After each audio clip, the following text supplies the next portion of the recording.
Avocado salad and shake for today's merienda. Ay ho, ay talaga namang napaakyat po tayo ngayon sa puno dahil nga po tayo ay makuha na ring avocado. Ay pansin ko lang po ba yan naman din sa puno ng avocado ay parang yung mga bunga ay galit-galit. Ay hindi po ba yan naman kagaya ng ibang puno na pag namunga ay talaga naman pong buwig-buwig. Ari po ay kalat-kalat. At kung makamahirap nga din pong umakyat din kanina ay parang mas lalong mahirap bumaba din ay nako ay ano na rin. Ay tayo nga po ay mababa na at ayos na nga po yung ating mga pinanguha.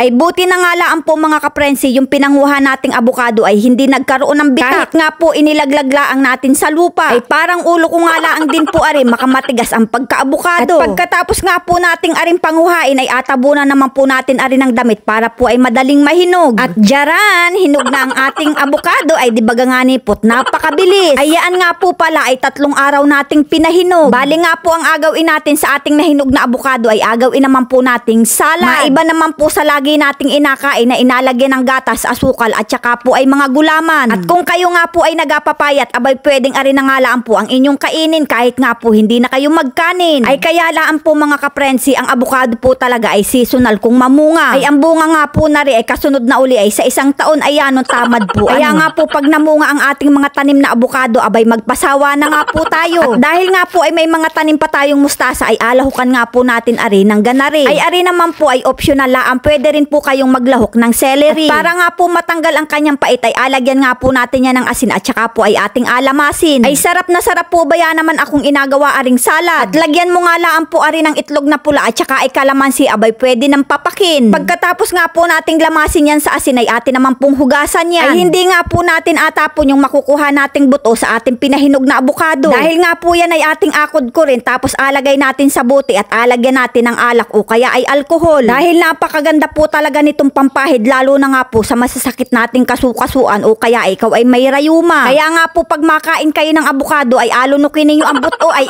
atabi nga po ninyo ang buto. Ay ay hindi galaw ang paglunok ng buto niyan at napakahirap niyang ilabas. At ilagay na nga po natin yung ating mustasa, sibuyas at saka po yung ating hiniwa-hiwang pipino. At nilagyan nga din po natin yan ng kamatis, asin at saka po ay paminta. Ay optional nga lang din po ang paglalagay dyan ng chili powder. At nilagyan nga din po natin yan ng kaunting kalamansi. At kung wala naman po kayong kalamansi ay pwede naman po ninyong ilagay dyan ay lemon. Ay ako po ba yan naman mga kaprensi ay sarap na sarap pagkaganari ang ginawa sa avocado. Sabi nga po pag may pambara ay dapat may panula. Ay alubos-lubosin na nga po natin ang pagkain ng avocado at sa isang taon naman po ari mamumunga uli. Bali nga po ay nilagyan natin yan ng condensed milk at saka po ay ibap na gatas para po ay lalong mas masarap. Ay ayaw ko po ba yan naman ang inalagyan laang ng asukal ang avocado tapos ay adurugin ay makaiba po ba yan naman ang aking naaalala. At yanong sarap po ba yan naman ang ating merienda ay nako ay pandali na naman are. Ay makaiba po talaga pagka may tanim at talaga naman pong may akainin. Kaya naman mga kaprensi, ano pang inaintay natin dyan? Sakmala na!